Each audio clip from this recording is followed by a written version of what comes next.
নমস্কার বন্ধুরা, অনেক দিন বাদে আবারও আসলাম। সময়ের অভাবে একদমই তোমাদের সাথে কোনো ব্লগই শেয়ার করতে পারছি না।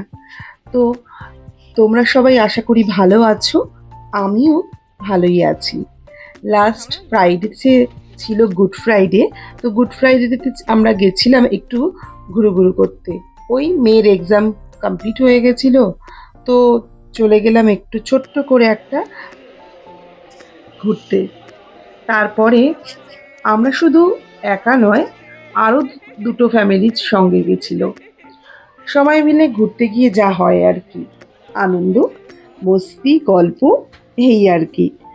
তো পরে বলছি ঠিক কোথায় গেছিলাম।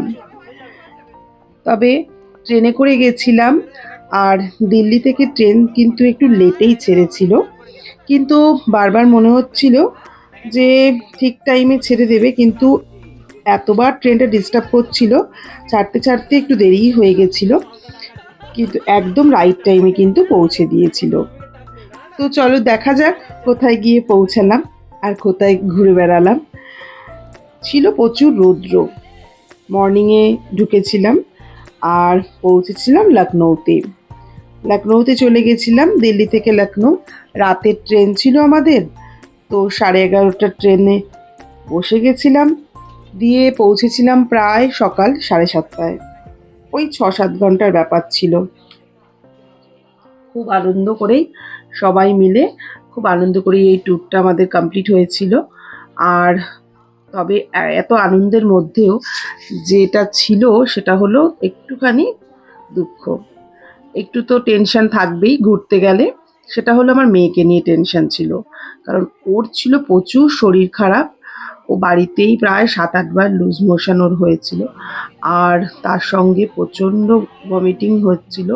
তো যার জন্য আমি খুব টেনশানেই ছিলাম, আমরা সবাই খুব টেনশানে ছিলাম। আবার ট্রেনের মধ্যে রাতের দিকে তো তেমন কিছু ওর প্রবলেম হয়নি, কিন্তু ভোর রাত্রির থেকে প্রচণ্ড প্রবলেম হচ্ছিল, বুকে যন্ত্রণা হচ্ছিল। দিয়ে তারপরে মেডিসিন দিলাম, জল দিলাম। প্রায় ভোর 3টে-4টে থেকে আমরা সবাই জেগেই ছিলাম। ওকে নিয়ে এই বসেছিলাম, এইভাবে টাইম কাটাচ্ছিলাম ট্রেনের মধ্যে, কি করে কতক্ষণে নামবো আর মেয়ে যেন ঠিকঠাক থাকে এই চিন্তাই ছিল। ওকে মেডিসিন খাইয়েই বাড়ি থেকে নিয়ে গেছিলাম। তো লুজ মোশনটা তো বন্ধ হয়ে গেছিলো, বাট ভমিটিংটা ভীষণভাবেই ছিল। দিয়ে ওকে নিয়ে একটু টেনশানেই ছিলাম বন্ধুরা, যেহেতু ঘোরার ব্যাপার ছিল। দেখো বাড়িতে থাকলে তো সব কিছুই সম্ভব করা, কিন্তু বাইরে কোথাও গেলে, আর যেহেতু এটা আগে থেকে একদম সব কিছু বুকিং ছিল, তাই ক্যান্সেল করাও সম্ভব ছিল না। যার জন্য ট্রেনে কোনো রকমে আমরা টাইমটা কাটিয়েছি।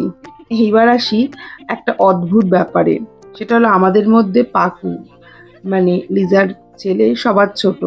তো ওকে এই ফার্স্ট টাইম কোনো একটা আলাদা জায়গায় ওর মা শোয়াবে, সেই জন্য ওকে পুরো জায়গাটা, ওর মিডিল বার্থ পড়েছিল, মিডিল বার্থের জায়গাটা পুরো বেঁধে দিয়েছিল দড়ি দিয়ে, যাতে ও পড়ে না যায়। এর সঙ্গেও কিন্তু কম্বল আরও অনেক কিছু দিয়ে বেঁধেছিল, যাতে ও ডিগবাজি খেয়ে পড়ে না যায়। এই চিন্তায় মা বাবারা যা করে আর কি বাচ্চাদের জন্য, কত রকমের প্রচেষ্টা। তো ভৌমিকদা পুরোপুরি বেঁধে দিয়েছিল। দিয়ে আমাদের টাইমটা মোটামুটিভাবে কেটেছিল। মেয়েকে নিয়ে একটু লাস্ট ভোরের দিকে একটু টেনশানে ছিলাম। তারপর পৌঁছে গেলাম লখনৌতে সকালবেলা 7:30-8টায়। রোদ বুঝতেই পারছো, প্রচণ্ড রোদ ছিল, বাট কোন রকমে পৌঁছে গেছিলাম, ঠিকঠাকই ছিল মোটামুটি। দিয়ে আমরা স্টেশন থেকে বেরোনোর চিন্তা করছিলাম আর কি, ঠিক কোন দিক দিয়ে বেরোবো সেটাই ভাবছিলাম। তারপরে আমরা ওখান থেকে অটো নিয়ে নিয়েছিলাম, 3টে অটোতে করে 3টে ফ্যামিলি পৌঁছে গেছিলাম হোটেলে। দিয়ে এইভাবে লখনৌতে পৌঁছে স্টার্ট হয়ে গেল সেদিন থেকেই আমাদের ঘোরা বেড়ানো। তোমরা সঙ্গে থেকো, লখনৌতে খুবই আনন্দ করেছি, তার ব্লগগুলোও আসবে, তো অবশ্যই তোমরা সঙ্গে থেকো, ভালো থেকো। চলো দেখতে থেকো আর আমাকে সাপোর্ট করো।